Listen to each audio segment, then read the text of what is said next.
राधे राधे। इच्छाएं शांत हो जाएं तभी मोक्ष का उदय होता है।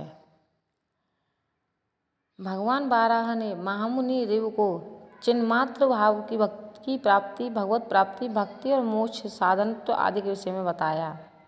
महामुनि ऋभु को ब्रह्म विद्या का उपदेश देते हुए भगवान बाराह कहते हैं कि हे मुनिंद्र, पराये दोषों को देखने में मनुष्य इतना निपुण होता है, उतना ही अगर अपने दोषों को देखने में निपुण हो जाए तो संसार रूपी बंधन से भला कौन नहीं घटेगा।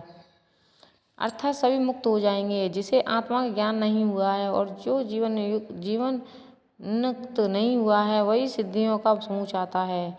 हे मुनीश्वर, द्रव्य, मंत्र, क्रिया, काल और अनेक युक्तियों से वह उन्हें प्राप्त कर भी लेता है, परंतु आत्मा को जानने का लेकर यह विषय नहीं है।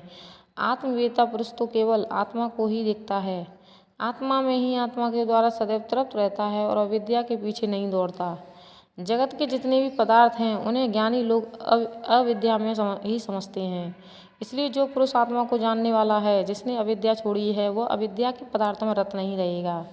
द्रव्य, मंत्र, क्रिया, काल और उनकी युक्तियाँ यद्यपि उत्तम सिद्धियाँ देती हैं, परंतु परमात्म पद की प्राप्ति में सब किसी भी प्रकार सहायक नहीं होती।